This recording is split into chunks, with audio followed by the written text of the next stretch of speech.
The cold came down from the Ashenmere peaks 3 days before I did.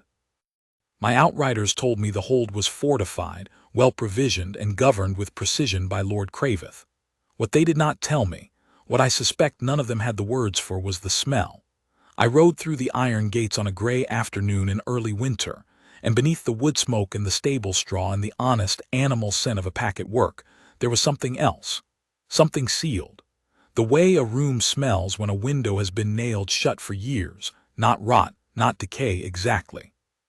Just the particular stillness of air that has not moved. My wolf noticed it before I had finished dismounting. He pressed upward along my spine, alert in the way he only ever gets when something is wrong in a way that does not yet have a name. I gave no sign of it. I was the Alpha King of Veldmore, arrived to inspect the northern border treaties in person and to accept Lord Craveth's hospitality for a week. Whatever unease my wolf carried, it was mine alone to manage. I handed my reins to a groom, straightened my cloak, and walked into Ashenmere's great hall. Craveth met me at the threshold, which was proper. He was a tall man, lean in the way of men who eat carefully and sleep little, hollowed and efficient. His bow was correct. His pack lined the hall in orderly rows, also correct. The fire burned high, the torches were evenly spaced, the hounds lay where they were meant to lie. Everything in Ashenmere was exactly where Craveth had put it. Everything except her. I almost did not notice her. That was the point, I think. She was placed to be noticeable as an object and invisible as a person, which is a particular kind of cruelty that takes some practice to perfect. She stood at the far end of the high table, behind a carved chair that was not hers, in a gown of gray-green silk that had been chosen to set off the pale gold of her hair and the particular stillness of her face. Her hands were folded in front of her. She was not serving. She was not eating. She was not greeting anyone. She was simply there, like a piece of fine furniture that had been set to its best advantage. I noticed her the way you notice a window in a dark room, not because she was decorated, though she was, but because of the light. Something about the way she stood was different from everyone else in the hall. They all held themselves with the slight tension of pack members in the presence of a king, shoulders angled, breath a little careful, eyes watchful. She was not tense. She was not watchful. She stood with a quietness so complete that it seemed less like calm and more like something waiting, like a word held behind the teeth for a very long time. My wolf pushed harder. I said nothing. I let Craveth guide me to my seat at the head of the table, accepted the wine, and began the polite machinery of arrival, the questions about the passes, the weather, the treaty terms. But my eyes went back to her, once, twice. On the third time, she looked up and met mine. The recognition behind my sternum was like a word I had been about to say for 30 years and had finally heard aloud. Not a sound, not a feeling exactly. More like a space I had not known existed inside me suddenly making sense of its own shape, as if it had always been waiting to be filled by that precise angle of light, that particular face. She looked away at once, not in fear, in the way a person looks away from something too bright or too sudden. Her hands tightened once briefly and then smoothed again to stillness. I made myself look at Craveth. "Your ward," I said, because that was what the reports had called her. The young woman at the end of the table. Something shifted in Craveth's face. I would not call it pleasure exactly. Satisfaction, perhaps, the particular satisfaction of someone who has been waiting for a question and prepared the answer with care. "Lyra," he said, as though that settled it. "I have called her Lyra. She came to me 3 years ago from the eastern foothills, a foundling of sorts, you might say. She had no name when she arrived, no pack, no history that could be traced, no wolf as far as we have been able to determine." He said it smoothly, the way a man delivers the most interesting feature of something he is selling. "I have given her a place in my household, an education, languages, music, the proper forms. She is quite remarkable in her way. Though of course without a wolf, without a bond, she cannot be fully one of us." A pause. "She is more in the manner of an ornament, I suppose." I said ornament. A comfortable situation for a woman of her circumstances. He smiled at me. You may speak with her later in the evening if you wish. She is quite accomplished. I looked at her again. She was watching us now. She had heard or understood that she was being discussed. Her expression was composed and careful and entirely opaque, in the manner of someone who has learned to wear composure the way others wear armor. But her eyes, when they met mine for that 1 second before she dropped them again, were the darkest gray I had ever seen. Watchful and contained, and underneath, barely visible, like a coal not yet caught, furious. Good, I thought, she is still in there. My wolf had stopped pressing. He had gone very quiet, the way he does when he is paying attention to something with everything he has. The evening progressed. I ate and drank and answered Craveth's questions about the King's Road expansion and the border mill agreements, and I watched the woman he called Lyra stand at the end of his table and be looked at by his guests the way they looked at his tapestries. Several of them spoke to her. She answered in the brief, careful way of someone who has been taught what to say and has decided to say nothing more. She smiled when required. She did not start conversations. She did not laugh. Once, one of Craveth's senior pack members reached across to refill his own cup and knocked the edge of a serving dish into her hand. She did not flinch, she simply steadied it, one quick sure motion, and the dish did not fall. The pack member did not apologize. He did not look at her. She watched him turn away, and her expression remained exactly the same, except that her jaw set very slightly for one moment and then released. I found that I was gripping the stem of my goblet harder than necessary. After the meal, when the tables were being cleared and the evening was loosening into smaller conversations, I stood and moved toward the end of the hall. Craveth watched me but did not follow. I had done him the small courtesy of leaving him to his other guests, and he understood that a king moving within his hall was not an invitation to accompany. She saw me coming. She did not retreat. She stood her ground the way a person does when they have learned that retreating earns them nothing, and looked at me with those dark gray eyes from beneath the composed architecture of her face. "My Lord King," she said. Her voice was low and even, with a precision that spoke of careful teaching. She had been given the words for everything. "Aldrin," I said. A brief hesitation.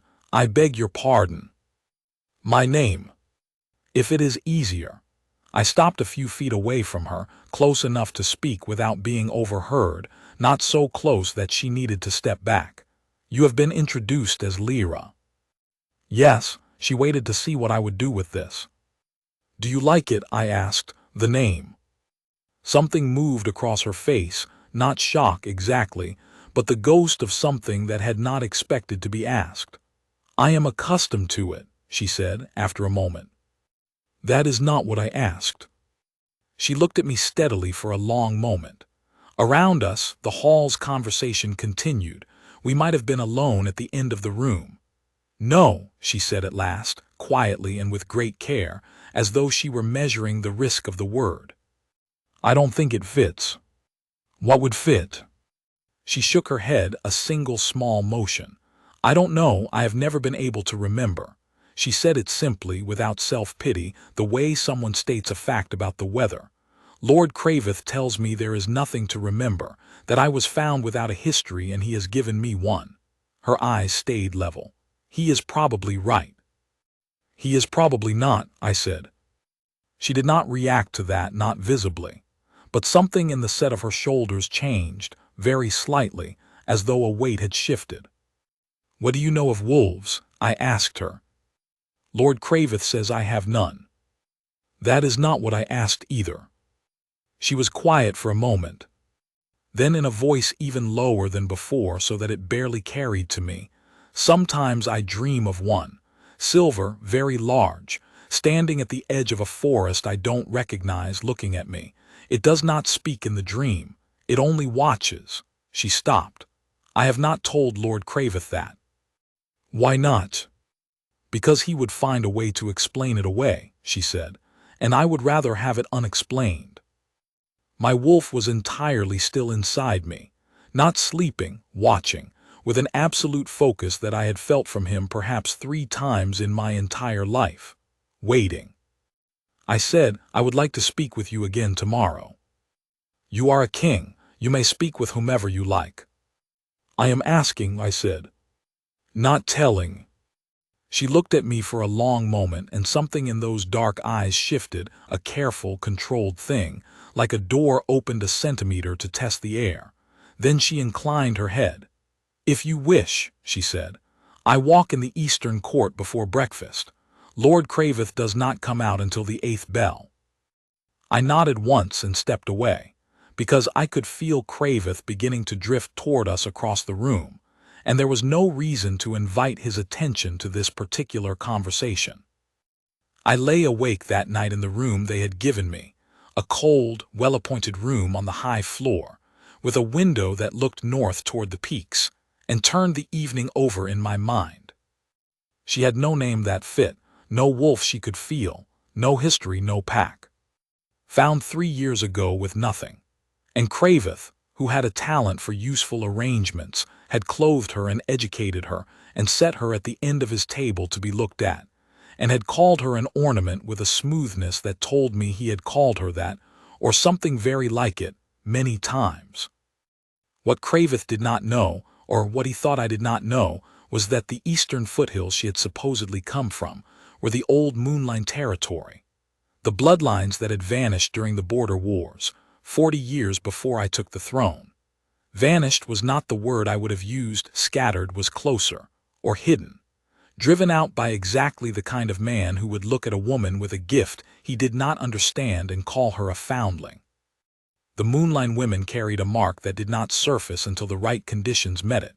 It was not a common mate mark. It was older than that, a bond seal that the old packs had used to lock a destined pairing until the king came into proximity. The seal suppressed the wolf, suppressed the mark, suppressed even the memory of what the woman was, until the key arrived. A kind of protection in the old world. In the new world, it would look exactly like a woman with no wolf and no history. I had known this in theory since I was 14, studying the old treaties under my father's archivist. I had never expected to meet it in a living person. My father's archivist had suggested the Moonline was simply gone. I pressed my hand to my sternum, where the recognition had lodged itself like an ember, and felt it still burning quietly in the dark. The eastern court at dawn was a narrow stone yard between the old keep wall and the newer north wing, sheltered enough from the wind that the frost came down fine, and even rather than driving. She was already there when I arrived, walking a slow circuit of the yard's edge with a cloak pulled tight, her breath smoking in the cold air. She moved in the way of someone who is not walking toward anything, but simply needing the motion of it, like a person keeping something in herself from going too still. She did not seem surprised to see me. "My Lord King," she said, and then after a small pause, "Aldrin." "Good morning," I said, and fell into step beside her. We walked one full circuit in silence. The hold was not yet properly awake around us. The kitchen sounds were only beginning, and the guards on the upper walls were the tail end of the night watch, moving slowly in the cold. "May I ask you something?" she said on the second circuit. "Yes." "Why do you look at me the way you do?" I considered how to answer that. How do I look at you? She thought about it for a moment, her breath making small, even clouds in the frozen air. "As if you are trying to work out whether I am entirely here," she said. "Or whether some part of me is somewhere else, and you are trying to locate which part." It was such a precise description that I almost stopped walking. "That is a fair account of it," I said. She nodded slowly, as though this confirmed something. "Lord Crave's guests look at me as if they are deciding whether I am sufficiently decorative. The pack members look at me as though they cannot quite decide whether I am a person or a particularly well-trained hound." She paused. "You look at me differently." "You are neither of those things." "No," she agreed simply. "I have never thought I was. Though I have not always been able to say why." She stopped walking and turned to face me, and in the gray-blue light of the winter morning she looked different from the candlelit figure at the feast table, less arranged, more real. The silk had been replaced by a practical wool cloak. Her hair was not dressed. It hung loose over her shoulder in a single loose rope. She looked in that moment less like something that had been made and more like something that had been found. "What do you know?" she asked. "About me. Tell me plainly." I respected the directness of it. "I have a theory," I said, "not certainty." "Tell me the theory." "I think you are from the Moonline, an old bloodline east of the mountain passes that was dispersed during the border wars. I think you were brought here or perhaps placed here as a child or very young woman, and that whatever you once knew of yourself was sealed away by a bond seal, an old working from the treaties." I watched her face as I said it. She did not look disbelieving. She looked like a woman hearing a word she has always known but could never pronounce. The seal would suppress the wolf, the mark, even the memory, until the right circumstances broke it. "What circumstances?" she asked. Her voice was very steady. "The King of Veldmore," I said. "In proximity, that is what the old treaties specify." She held my gaze for a long moment. Around us, the morning was arriving in increments, light shifting on the frost. The first kitchen clatters from the north wing, a dog barking somewhere below. "You believe this?" she said. "Yes." "Why?" "Because my wolf has not moved since I saw you last night," I said. "He has been paying attention to you with everything he has since the moment I walked into Craveth's hall. In 41 years of my life he has done this for exactly nothing. Not a treaty, not a battle, not a crisis. Nothing." I held her gaze. "Only you." She was quiet for a long time. She looked away from me, toward the far wall of the court, and her face worked through something careful and private that I did not try to read. "I dreamed of the silver wolf again last night," she said at last, still not looking at me. "I know. You can't know that." "I dreamed of it too," I said. "Large, silver, the edge of a forest. It turned to look at something just before I woke." She turned back to me then, and her expression had come undone somewhat, not collapsed, but loosened, the careful architecture of it letting something through. "I don't know what to do with any of this," she said. "You don't have to do anything," I said. "Not today. I am here for a week." "And at the end of the week?" "That depends," I said, "on what happens. I do not make promises I cannot yet keep. But I can tell you this much. I am not going to leave you here." She looked at me for a long time with those dark gray eyes, and then she said very quietly, "All right." Not surrender assessment. She had weighed something and arrived at a conclusion, and she let me see that she had. Then she pulled her cloak tighter and said, "Lord Craveth will want you at breakfast by the 8th bell." And she turned and walked back toward the door. I watched her go, and the ember behind my sternum burned steadily and without flinching. On the second morning in the Eastern Court, she asked me about the bond seal itself, how it worked, how long it could hold, whether it caused her harm. I told her honestly that I did not know all of it. What I knew came from the old treaties and from my father's archivist's notes, which were detailed but academic, the work of a scholar writing about a working that had not been seen in a living person for 40 years. The seal had been designed as protection. When the border wars made the Moonline packs vulnerable, the old agreements allowed for a woman of the bloodline to be sealed and placed, hidden, essentially, in plain sight, until the king came to find her. The seal suppressed the wolf, suppressed the mark, and sealed the memory, so that she could not reveal herself to those who might harm her. It was not meant to be cruel. It had been meant once as an act of love by people who had no other way to protect what mattered to them. "But Craveth knew," she said, "not a question." "I think so," I said, "or suspected. Enough to acquire you and hold you and present you as a curiosity without a bond or wolf. If he knew the seal's mechanics, he would have known that keeping you here and keeping me away would maintain it indefinitely. A ward without pack standing, without bond eligibility, he would have had complete authority over you and over whatever you were, whatever that is worth to him." She was quiet for a moment, standing at the wall of the Eastern Court with the frost on the stones beside her, her breath making careful shapes in the cold. "He has been waiting," she said, "for you to visit, all this time, and when I was to be declared his ward permanently." "You would have been beyond any bond's reach," I said, "formally, in the records. Sealed in a different way entirely." She received this information with the precise stillness of someone adding it to a structure she is building. She did not become agitated. She did not weep. She said, at last, "Then it is fortunate that you came for the border treaties." "Yes," I said, "it is." She looked at me sideways, a look that had a dry edge to it I had not seen from her before. "You do not think it was coincidence," she said. "No," I said, "I don't." "Nor do I," she said, and she looked away at the mountains. The next 3 days taught me more about Lord Crave than I had found in a year of border reports. I watched how he spoke to her, always precisely, always at the edge of earshot of his pack members, never loudly. He was not a man who needed volume to make a point. He would call her over to serve some small social function, carry a message, attend a lady guest, play music for the hall, and he would speak to her beforehand in that low, instructing way, and she would listen and nod and do what was asked. She was faultless in every external respect. She said the right things, moved gracefully, answered questions with exactly the right amount. She was, as he had said, accomplished. And she was also, I saw, exhausted in a way that had nothing to do with sleep. She was exhausted from the effort of existing exactly as she had been told to exist, year after year, with no map of her own to navigate by.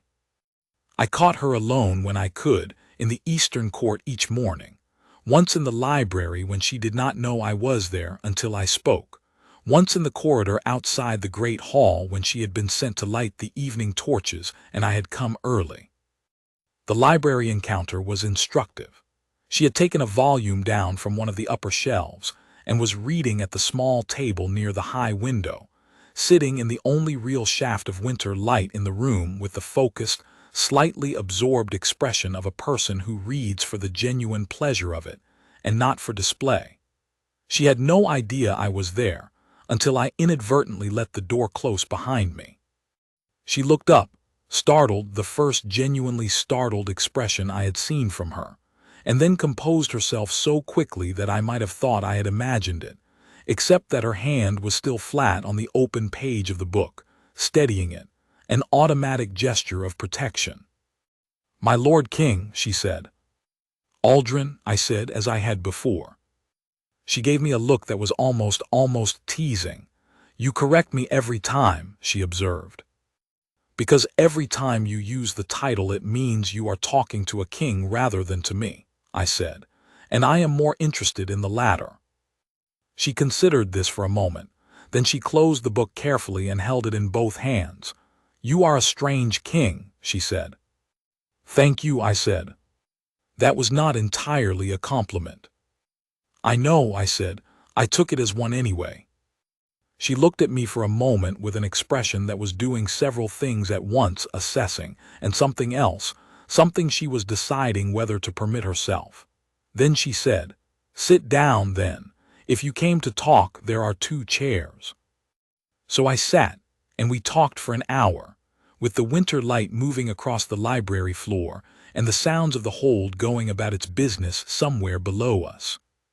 She told me about the books she had worked through in 3 years, the history volumes, the natural philosophy, the music theory, the languages, because Crave had given her tutors for anything that made her more accomplished, and she had used every one of them for her own purposes as much as for his.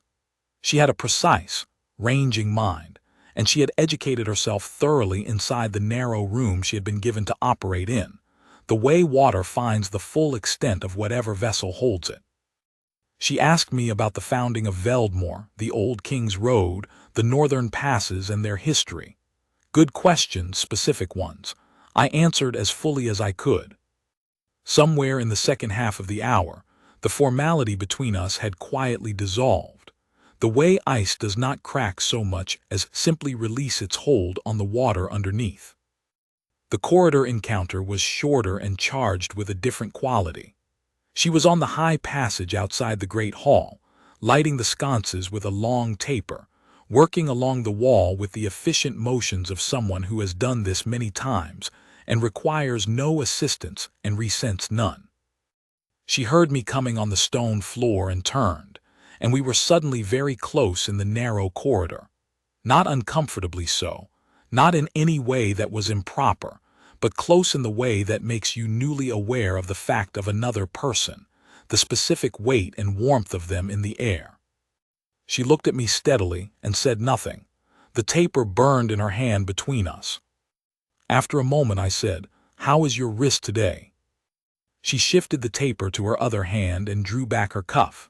The warmth was visible now as a faint silver-gold flush under the skin, very slight, the way the first glow of a coal looks from across a room before it catches.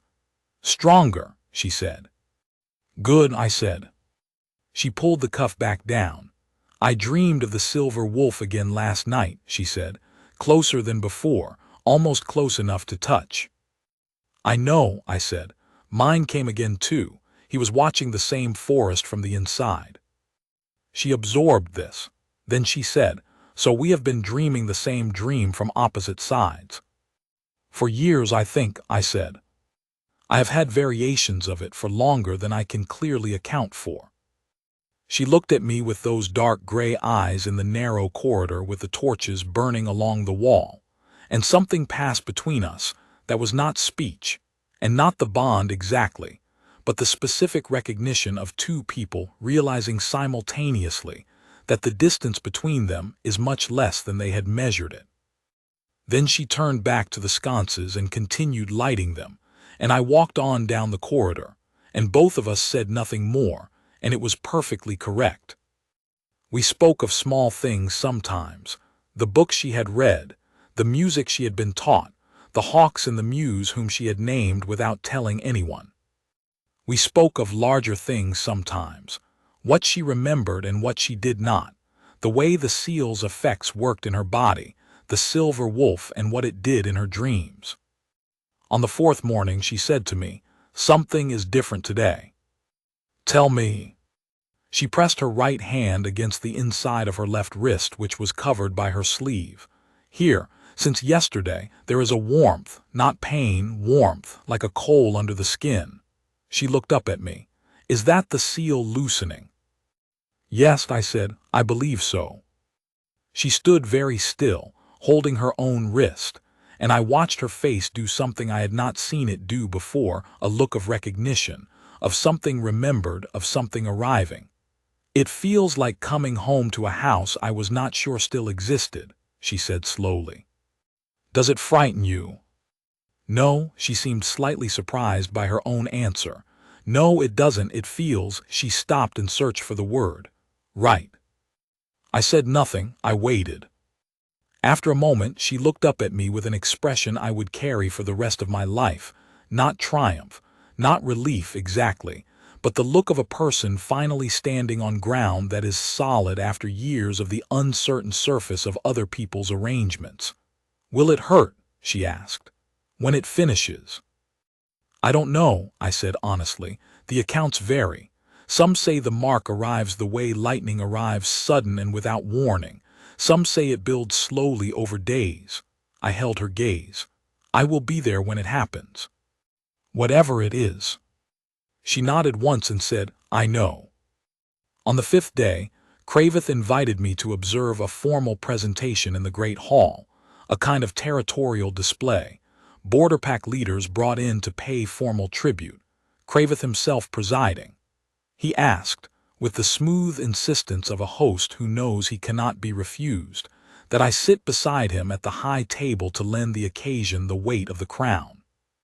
She stood at her usual place at the end of the table, in a gown I had not seen before, deeper blue than the gray-green, with a silver hem that I did not think was Crave's choice. She had chosen it herself, I thought. A small act of will, visible only to someone looking for it. The tributary pack leaders filed in, 12 of them from the eastern and northern passes, rough-looking men and women in road-worn furs who bowed correctly and arranged themselves with the watchful patience of people waiting for the formality to end. I watched them in turn, exchanged the proper greetings, accepted the documents they brought. It was the work of kings, not unimportant but familiar. I did it with half my attention. The other half was on the warmth I could feel across the room. She had not looked at me since the proceedings began.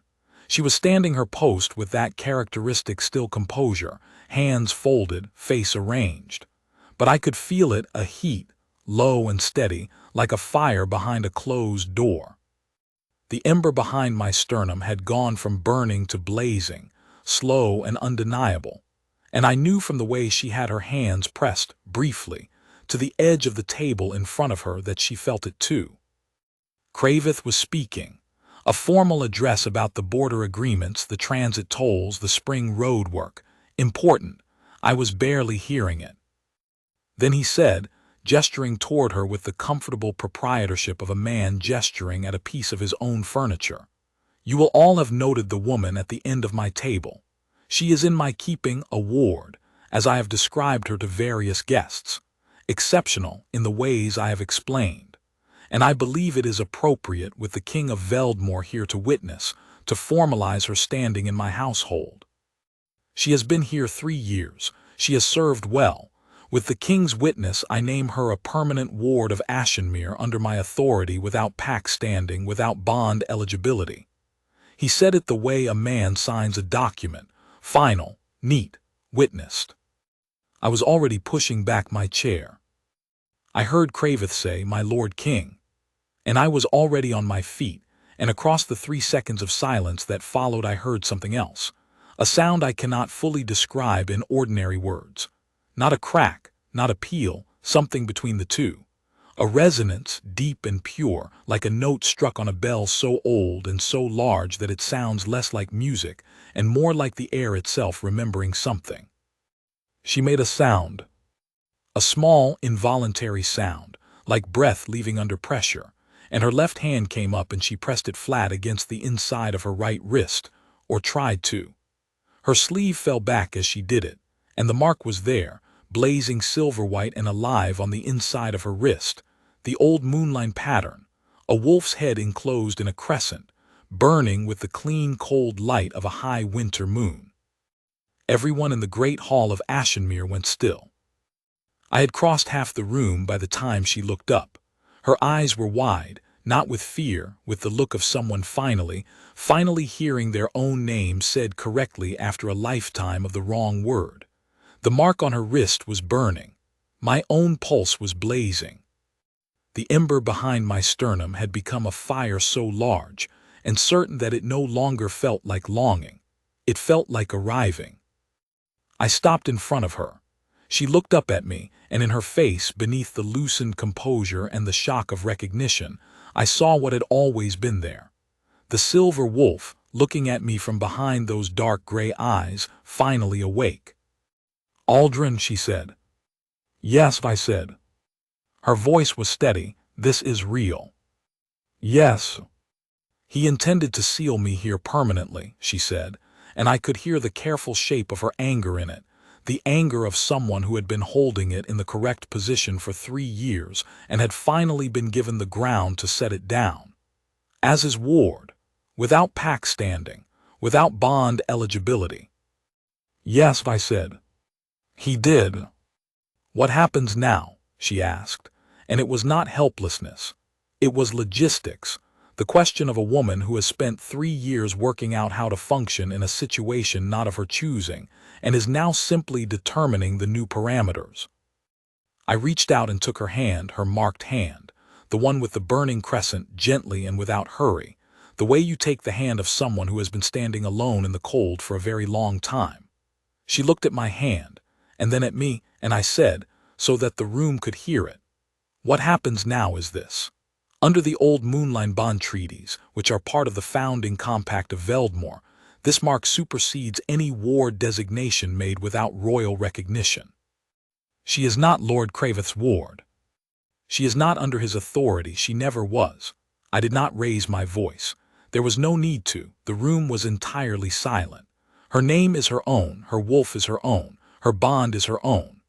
I looked at Craveth, who had risen from his chair and was standing very still behind the high table with the expression of a man watching something he had spent considerable time constructing fall quietly apart. The ward designation is dissolved, as of this moment. Craveth said carefully, "My Lord King, with respect, she has no wolf to claim, no pack, no history, without those." The wolf came up through her then, the way light comes when a window long sealed is finally opened. Not a flood, not a roar, but a vast and steady illumination. She did not shift form. The silver wolf rose inside her and looked out through her, and I felt it reach the room the way a cold wave reaches a shore. The 12 border pack leaders sat upright as one. 2 of Craveth's own senior pack members stepped back involuntarily. The hounds by the fire rolled to their feet and turned toward her, ears forward, in the attitude of wolves recognizing a higher authority. She stood very still with my hand in hers, and let the wolf be seen. The hall was silent for a long time. Craveth said nothing. "She has her wolf," I said. "She has her history, she has her bond." I kept her hand in mine and looked at her, not at the room. "Do you choose this?" I said quietly for her alone. "Not because I have said it, not because the room is watching, because I am asking you. Do you choose this?"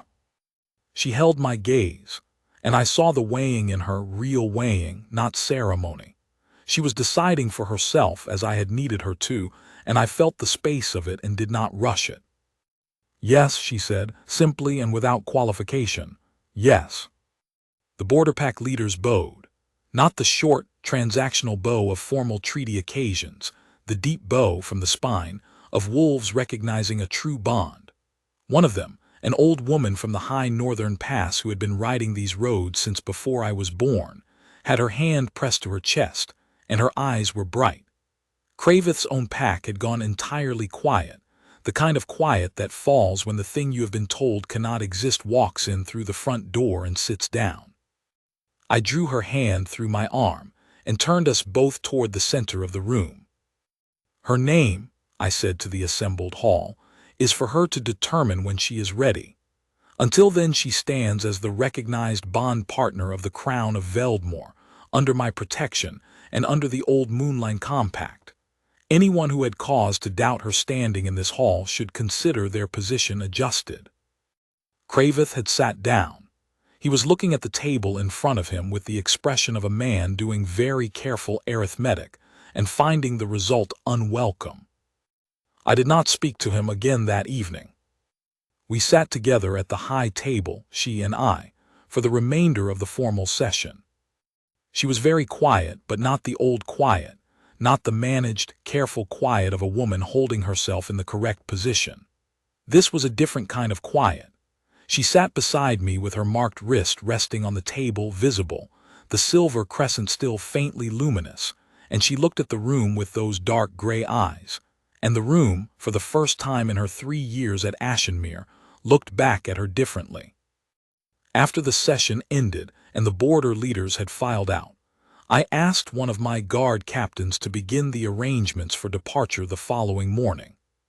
She stood beside me as he took his notes, and at some point she quietly told the captain which items in the hold were hers and which were not, and her voice was entirely steady, and she did not ask for my permission or guidance for any of it, and I found this exactly as it should be. That evening, when the hold was settling toward sleep, she found me in the eastern court. She had come looking, which was a thing that would have cost her nothing and everything in equal measure 3 days ago, and now cost her only the walk.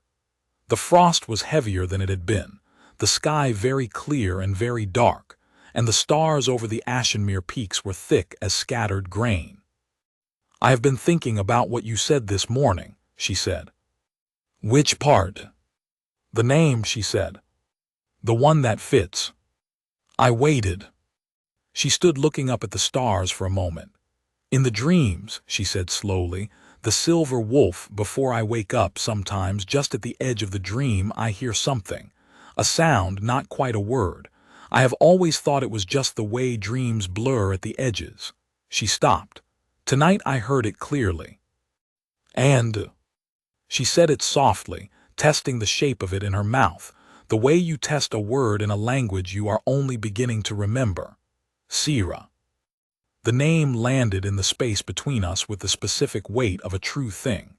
And my wolf, who had been still and focused for 5 days, raised his head and closed his eyes in the particular way he does when something is exactly right. "That fits," I said. She almost smiled, a real one, not the careful managed version. Just the edge of it, brief and unself-conscious, and it transformed her face entirely. "Yes," she said, "I think it does." We stood together in the cold and the dark for a while longer. Neither of us spoke much. There was no need to. There is a kind of silence that is its own language, between two people who have been looking for each other across a long distance, and it says everything it needs to without words. We left Ashenmere the next morning at first light. She rode beside me, not behind, not in a carriage at a proper distance, but beside. She rode well, I found. Whatever Craveth's limitations as a guardian, he had at least taught her that properly, or perhaps she had always known how. The horse she had been given from the Ashenmere stable was a dun mare who clearly liked her, and she rode with the unconcerned ease of someone on familiar ground. We did not speak much in the first hours. The road from Ashenmere ran northwest along the mountain base, through pine forest and open fell, and the morning was cold and clear, and the light on the snow was very sharp. My wolf was running alongside me in the way he does when he is deeply content, not the watchful alert of these last 5 days, but the easy, ranging run of a wolf who has found his direction. Around mid-morning she said, "Tell me about Veldmore." So I did. I told her about the mountain holds and the River Valley packs and the great hall in the capital where the fire has been kept burning by tradition for 400 years. I told her about the winter markets and the spring ceremonies and the old archives where the founding compacts were kept, including, she asked, the Moonline treaties. I told her about my council, my captains, my steward who had been with my family since my grandfather's time. She listened with attention, asking precise questions at regular intervals. She was building a map in her mind, I realized, not a map of the physical place but a map of the world she was entering, its structures and its people and its customs, so that she would be competent in it. I was accustomed to people who were either dazzled by power or afraid of it. She was simply interested in how it worked. "Will your council object?" she asked at one point. "To you?" To the bond, the circumstances, she considered the words, the uncommon nature of all of it. "My council objects to most things by instinct," I said. "They will adjust." "That is not quite an answer." "No," I said, "it isn't. The honest answer is that some of them will object and they will be wrong, and when it becomes clear they are wrong they will stop objecting. That is how councils work." I looked at her. "Is the council your concern or is something else?" She was quiet for a moment. "I have spent 3 years being managed," she said, "placed, told what I was and was not. I want to be sure." She stopped and started again. "I want to be sure that what is happening now is real, that it isn't one kind of management exchanged for another." She had the right to ask that. She had the absolute right to ask that, and I said so. "Yes," I said, "you have the right to ask that, every time, not just now." I held her gaze as steadily as I could. "I will tell you what I can tell you. I do not manage people. I have no interest in people who do as they are told without their own counsel driving them. I am asking you to come to Veldmore because the bond is real, and because you are its other half, and because I have no intention of conducting my own life at any significant distance from you for the rest of it. I am not asking you to be an ornament or a ward or an arrangement." I paused. "What you become in Veldmore is what you choose to become. That is the only promise I can make you, but I make it in full." She rode in silence for a while after that. Then she said, "All right." Not surrender, not relief, quite. The same word she had used in the Eastern Court 3 mornings ago, the word of someone who has done a real weighing and arrived at a real answer. All right, I said. We reached the first of the Veldmore Pass holds by evening, a small stone garrison held by one of my Western captains, a direct man named Eldrick who had known me since I was 12, and who, upon seeing us arrive together, absorbed the situation with the practiced efficiency of someone who has served a king long enough to know when questions will be answered without asking. He gave her the guest quarters, which were simple and clean, and told his household to treat her accordingly, and that was the end of it. She sat at the garrison table that evening for the first time, not at the end and not as an exhibit, but in the middle of the general warmth of a working household supper, and she spoke with Eldrick's steward about the road conditions, and with a young pack member about the horses, and with an old woman who came in from the village to trade who had no idea she was speaking to anyone remarkable and simply talked to her, as one person talks to another. I watched her from across the table and thought, there it is. There is what she is when no one has arranged her. She caught me watching at one point and gave me a look that was not quite the almost smile, but was something adjacent to it. Later, when the household had quieted and the fire had burned down to a steady orange, she found me in the small receiving room off the corridor where I had been going through the next day's road reports. She sat down across the table from me without being invited and without apology, which I considered a good sign. "Can I ask you something?" she said. "Yes." "Why did no one come before you?" she asked. "The Moonline Compact has been in the archives for 40 years. Any king of Veldmore could have gone looking, could have found me or whoever I was, or—" She stopped. "Did they know to look?" I set down the report. "My father knew the compact existed," I said. "He considered the Moonline gone, the bloodline dispersed, the bond seals never triggered because there was no one left to trigger them. His archivist believed the same. I believed the same until I was standing in Crave's hall and my wolf told me otherwise." I held her gaze. "I am sorry it took this long." She was quiet for a moment. "You couldn't have come sooner," she said. "You didn't know." "No," I said, "but you have been waiting." She considered this with the honest directness that I was learning was her fundamental register. She did not deflect it or soften it or tell me it didn't matter. 3 years at Ashenmere," she said. "However long before that I was somewhere else being kept safe in ways I can't remember. Yes, a long time." She looked at the fire. "I am not telling you this to assign fault. I am telling you because you said you would tell me things plainly, and I would like to do the same." "Yes," I said, "please do, always." She looked back at me, and the firelight was on her face, and she said, "I am glad you came now." "So am I," said. She nodded once, as though this was settled, and then picked up one of the road reports and began reading it with the same focused attention she gave everything. After a moment she said, "There is a fault in the Greyholt Bridge assessment. The weight tolerance has been calculated for the summer load, not the spring thaw." I took the report back from her, read the relevant section, and found she was exactly right. "You are going to be formidable," I said. "I know," she said simply, and turned to the next page. The next day's ride took us fully into Veldmore. She saw the great mountain for the first time as we rounded the eastern shoulder of the pass, and she stopped her horse without a word and looked at it.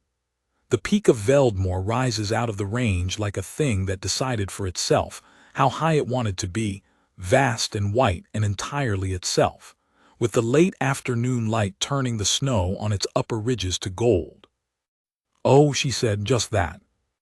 We sat our horses side by side and looked at it together for a moment. "It has been there for as long as any record goes," I said. "The old packs believed it was where the first moon rose." I paused. "I have lived here my entire life, and it still does this to me."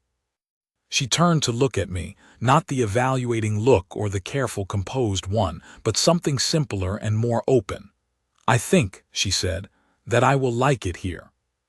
The capital received us 3 days later and received her, for there was no concealing or delaying. She arrived beside me, and that was the fact of it, with the complex mixed register of a pack encountering the unexpected. My steward Merritt, who was old enough and wise enough to understand what the Moonline Bond meant before I had finished explaining it, simply took her by the hands and said, "We will sort the rest presently. Come in out of the cold." My counsel was more complicated, in the exact way I had told her it would be. 3 of them objected on grounds of precedent and bloodline documentation, and the unusual nature of the bond's emergence. All 3 stopped objecting in the space of a week, as the old archives confirmed what I had told them, and as the mark on her wrist continued to burn with the clean, cold steadiness of something true. The first council session she attended was not, technically, hers to attend. It was a closed session on the Eastern Mill agreements, and she was there because I had asked her to be there, and because she had said when I asked that she would find it useful. She sat at the far end of the table with her hands folded and her eyes open, and said nothing for the first half of the session, while my counsel laid out the competing positions on transit rights and road maintenance obligations. Then one of the River Valley representatives made an assertion about the Moonline Territory's old transit grants that was flatly incorrect. A small error, the kind that might have gone unremarked if no one present happened to have spent a week reading the founding archive in the Eastern Wing. She said, quietly and without preamble, that grant was dissolved in the border wars. The current treaty obliges the Eastern Pacts under the replacement clause from the 43rd year of the old compact, not the Moonline predecessor. She looked at the representative. I found the relevant document in the Eastern Archive last month, if it would be useful to produce it. The council was silent for a moment. Then Merritt said, "Yes, please," and she produced it from her sleeve with the composure of someone who had thought it likely that this would be relevant and had brought it accordingly. The discussion proceeded on corrected ground. 2 of my counselors, who had been the most reserved in their reception of her, contrived to be near her at the end of the session. Both of them, I noted, left the room looking as though they had revised something significant. The hold received her the way old holds receive new things slowly, and then all at once. She received it in turn, the way she had received everything since I had first seen her standing at the end of Craveth's table, with her eyes open and her attention fully present and her own judgment quietly working. She made mistakes sometimes, in the early days, places where the customs of Veldmore differed from what she had learned at Ashenmere, occasions when she misjudged the protocol or missed a nuance. She acknowledged the mistakes without drama, corrected them, and did not repeat them. My counsel, whatever their initial reservations, began to learn that she would not be handled, and adjusted accordingly. Eldrick, who had joined us in the capital for the winter council sessions, took me aside in the 3rd week and said simply, "Good." Coming from Eldrick, this was practically a speech. She found the Moonline archive in the 2nd month. It was in the old Eastern Wing of the record house, in a section that had been misfiled under a border treaty classification that made no immediate sense, which was perhaps by design. She came to find me in my study on a late afternoon with a look on her face I had learned to recognize as the look that precedes a significant discovery, and set a rolled document on the desk in front of me without a word. The document was a register. A Moonline bloodline register going back 12 generations, ending abruptly 40 years before in the border wars, ending with a notation that had clearly been added after the main register was closed, in different ink, in a different hand. A name, a date, and the words, "Sealed for safety, the key to the East." The name on the last line was hers, or had been once. The name she had always known did not fit. She stood beside the desk and looked at the register for a long time. I did not speak. There are moments that require the courtesy of silence, and this was one of them. "Sierra," she said at last quietly to herself, testing whether it still fit with this attached to it, whether it still felt true. Then she looked at me and she said, "I would like to know who they were, my family. What the Moonline was, all of it." "We will find it," I said. "Whatever is in the archives is yours." She nodded. She picked up the register and held it carefully in both hands, the way you hold something that has been waiting for you for 40 years and has not stopped being real while it waited. "Thank you," she said, "for coming to Ashenmere." "The treaty inspection was necessary," I said.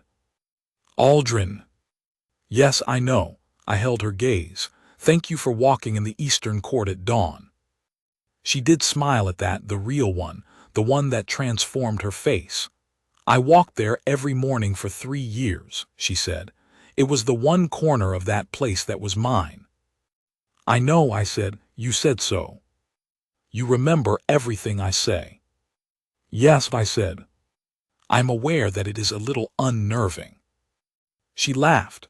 A real laugh, brief, surprised out of her, genuinely unguarded, and it was the finest sound I had heard in that room or any room, and my wolf closed his eyes again in the exact same way as on the night she had first said her own name.